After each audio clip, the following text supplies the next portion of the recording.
I don't know whether I'm right or wrong. You tell me. See, now he's completing his president's term 3 years by November. Okay. Sir, for another 2 months, why we should create one more confusion? If you create the confusion, again the team of Vijayendra will slowly, smoothly, another 2 months, we should push on this and we should send him out. Okay. Then his term is also over. Nobody can complain against the removal of the president. Okay. And even here also there may not be any confusion inside the party. Okay. I think with a planned way.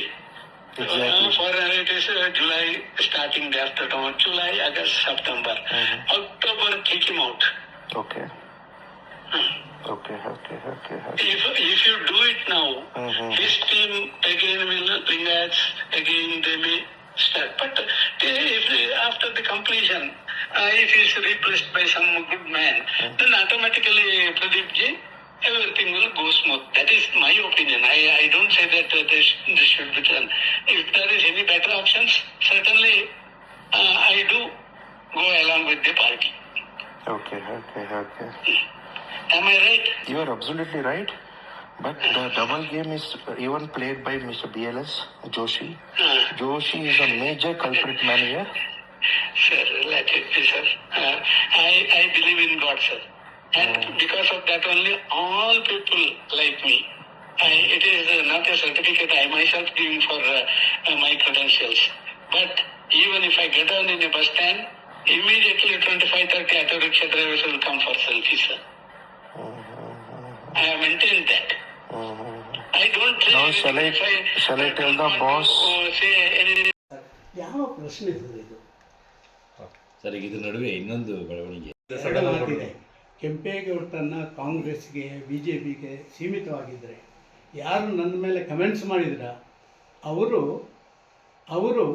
ಅವರ ಹೆಸರಲ್ಲಿಯೇ ಗೆದ್ದಿರೋದಲ್ಲಿ, ಇಲ್ಲದಿದ್ದರೆ ಯಾವುದೊಂದು ಸಣ್ಣ ಒಂದು ಇಂಡಸ್ಟ್ರಿಯಲ್ಲಿ ಒಂದು attender ಆಗಿ ಕೆಲಸ ಮಾಡಿದವ, ಆಮೇಲೆ ಮುತ್ತಪ್ರಯ ಅಂತ ಭೂಗತ ದೊರೆಯ ಒಬ್ಬ ಚೇಳ ಆಗಿ ಅವರ ಪ್ರೀತಿಯಲ್ಲಿ ಭೂಮಿಯೆಲ್ಲ ಲೂಟಿ ಹೊಡೆದು ಆಮೇಲೆ ರಾಜಕೀಯ ಪ್ರವೇಶ ಮಾಡಿ ರಾಜಕೀಯದಲ್ಲಿ ಬೇರೆ ಬೇರೆ ಸ್ಥಾನಮಾನವನ್ನು ವಹಿಸಿ BDA ಅಂತ ಒಂದನ್ನು ಮುಳುಗಿಸಿ ಇವತ್ತು ನಾನು ಸಾಚ ಅಂತ ಹೇಳಿಕೊಂಡು ಮನುಷ್ಯನಿಗೆ ನಾನು ಉತ್ತರ ಕೊಡಬೇಕಾಗಿಲ್ಲ.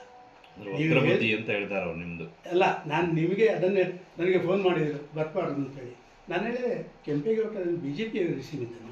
ನಾನು ಕೇಳಿದೆ ಅವರಿಗೆ, ಕೆಂಪೇಗೌಡರು ಕಮ್ಯುನಿಸ್ಟ್ನವ್ರು ಮಾಡಿದರೆ ಪಾಕಿಸ್ತಾನದಲ್ಲಿ ಕೆಂಪೇಗೌಡರ ಬಗ್ಗೆ ಯಾವುದೇ ಕಾರ್ಯಕ್ರಮ ಮಾಡಿ ನನ್ನನ್ನು ಆಹ್ವಾನ ಮಾಡಿದರೆ ಅಲ್ಲಿಗೆ ಹೋಗುವಂಥ ಆ ಒಂದು ಮನಸ್ಥಿತಿ ನಂದು. ಆ ರೀತಿಯ ಒಂದು ವ್ಯಕ್ತಿ ಕೆಂಪೇಗೌಡರು. ಈ ಕೆಂಪೇಗೌಡರ ಹೆಸರು ಹೇಳಿ ಎಲ್ಲ ಒಕ್ಕಲಿಗರ ಓಟ್ ತಗೊಂಡು ಅವರನ್ನೇ ಸಮಾಧಿ ಮಾಡಿ, ನನಗೆ ಗೊತ್ತು ಇಂಥ ನನ್ನದನ್ನು ಬಂದದನ್ನು ಮುಗಿಸಿ ಸರ್ ಏನಾದ್ರು ಮಾಡಿ ಅಂತ ಬರುವವರೇ ಸರ್. ನಾನು ನಿಮ್ಮಲ್ಲಿ ಏನು ಹೇಳಿದೆ ಓಪನ್ ಆಗಿ, ಇದೊಂದು ಭಾರಿ ಗಂಭೀರವಾದಂಥ ವಿಚಾರ ನಿಮ್ಮಲ್ಲೇ ಹೇಳಿರೋದು, ನಾನು ಪಬ್ಲಿಕ್ TVಯವರಲ್ಲೇ ಹೇಳಿರೋದು.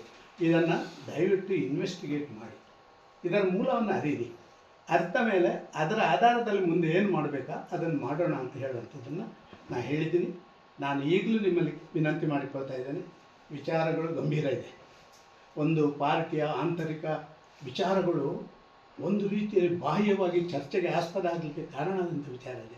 ನನ್ನ ಪಾರ್ಟಿಗೆ ಇದು ಆಗಬಾರ್ದು. ಇದಕ್ಕೆ ಬೇಕಾಗಿ ತನಿಖೆಗಳು ನಡಲಿ, ಏನು ನಡಲಿ, ನಾನು ಇದಕ್ಕೆ ಹೋಗಲ್ಲ.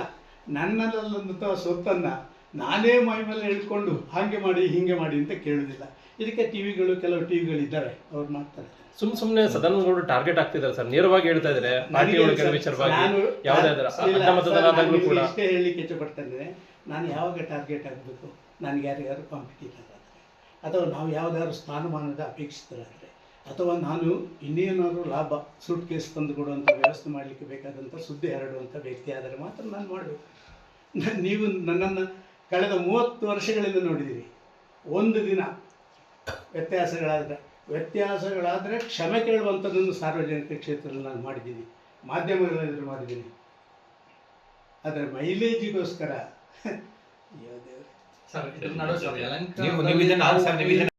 ನನಗೇನು ಅಗತ್ಯ ಇಲ್ಲ. ಆರೋಪ ಮಾಡುವಂಥವರು 1000 ಜನ ಇರ್ತಾರೆ. ಆರೋಪಕ್ಕೆ ಉತ್ತರ ಕೊಟ್ಟೇ ಸಾಯುವವರೆಗೆ ಬದುಕುವಂಥ ವ್ಯಕ್ತಿ ನಾನಲ್ಲ. ಹಂಗಿಲ್ಲ ಸರ್, ಈಗ ಒಂದು ಆರೋಪ ಬಂದಿದೆ ಅಂತಂದ್ರೆ ಆ ಆರೋಪ ಸತ್ಯನ ಸುಳ್ಳ ಅಂತ ನಿಮ್ಗೂ ನೀವು ಹುಡುಕಿ ಅಂತ ನಿಮಗೆ ಹೇಳ್ತಾ ಇದ್ದೀನಿ. ನಾವು ನೀವು ಜವಾಬ್ದಾರಿಯಿಂದ ನುಣುಚ್ಕೊಳ್ತೀರಾ? ಇಲ್ಲ ನೀವು ಪ್ರಶ್ನೆ ಕೇಳಿದವರು ನಿಮಗೆ ಹುಡುಕಲಿಕ್ಕೆ ಸಾಧ್ಯತೆ ಇದೆ. ನಿಮ್ಮ ಹಂತದಲ್ಲಿ ಒಂದಷ್ಟು ಪ್ರಯತ್ನಗಳು ನಾನು ಆಗ್ಬೇಕಲ್ಲ ನಿಮ್ಮಲ್ಲಿ ಒಂದು ಸರ್? ಪ್ರಶ್ನೆ ಕೇಳ್ತೇನೆ, ಅದಕ್ಕೆ ಒಂದು ಉತ್ತರ ಹೇಳಿ. ನೀವೆಲ್ಲ ಪ್ರಶ್ನೆಗೆ ಉತ್ತರ ಮಾಡ್ತೀನಿ. ನಾನು ನಿಮ್ಮನ್ನೆಲ್ಲ ಕೆಳಗೆ ನೋಡಿದೆ, ನೀವು ಆ ಬಿಸಿಲಲ್ಲಿ ಇರಬಾರದು ಅಂತ ಹೇಳೋದಕ್ಕೆ ನಾನು ಬಂದೆ. ಇಲ್ಲದ್ರೆ ನಾನೊಬ್ಬ ಕಳ್ಳ ಆದರೆ ನಾನು ಬಾಗಿಲು ಹಾಕಿ ಸಾಯಂಕಾಲವರೆಗೆ ಇರ್ಬೋದು. ನಾಳೆಗೆ ಇವತ್ತಿನ ದಿವಸ, ನಾಳೆ ಹಳೆ ದಿವಸ ಅಲ್ವಾ? ಗೊತ್ತಾಗೋದು ಸರ್ ಅಲ್ವಾ? ಸತ್ಯನ ಆದ ಸುಳ್ಳ ಕಾರಣ ಗೊತ್ತಾಗುತ್ತೆ. ನಿಮ್ಮ ಮೇಲೆ ಎಲ್ಲ ಗೌರವ ಇಟ್ಟು ನಾನು ಬಂದಿದ್ದೀನಿ. ನಿಮ್ಮ ಹಂತದಲ್ಲಿ ಒಂದಷ್ಟು ಪ್ರಯತ್ನಗಳು ಆಗ್ಬೇಕಾಗಿದೆ ಸರಿ ಅಂತ ಇಲ್ಲ, ಏನ್ ಮಾಡ್ತೀರಾ ಇಲ್ಲ. ಅಂತ ಹೈಕಮಾಂಡ್ ನಾನು ಇದರ ಬಗ್ಗೆ ಏನೂ ಮಾಡಲ್ಲ, ಏನೂ ಮಾಡೋಕ್ಕೆ ಹೋಗೋದಿಲ್ಲ, ಯಾರಲ್ಲಿ ಇದರ ಬಗ್ಗೆ ಮಾತಾಡೋದಿಲ್ಲ.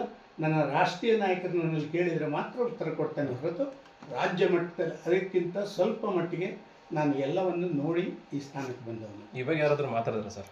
ಯಾರು ಇವಾಗ ನಿಮ್ಮನ್ನ ಹೇಳಕ್ಕಾಗಲ್ಲ ಸರ್, ಎಲ್ಲವನ್ನು ಸರ್ ಈಗ ನಿಮ್ಮ ಈಗ ಅಲ್ಲ, ರಾಜ್ಯಾಧ್ಯಕ್ಷರ ಜೊತೆಗೆ ಏನಾದ್ರು ಮಾತಾಡ್ತೀರಾ ಸರ್ ಈ ಬಗ್ಗೆ? ಯಾವಾಗ ಈ ಬಗ್ಗೆ, ಈ ವಿಚಾರದ ಬಗ್ಗೆ? ನೀವು ಅವ್ರಲ್ಲಿ ಹೇಳಿ ಮಾತಾಡ್ತಿದ್ರೆ ಏನ್ರಿ ನೀವು ಅಲ್ಲ, ನೀವೇ ಅರ್ಥ ಮಾಡಿಕೊಳ್ಬೇಕು. ನಾನು ಇದರ ಬಗ್ಗೆ ಯಾವುದೇ ಚರ್ಚೆ ಮಾಡೋದಿಲ್ಲ ಅಂತ ಹೇಳಿದ್ಮೇಲೆ ರಾಮನಲ್ಲಿ, ಸೋಮನಲ್ಲಿ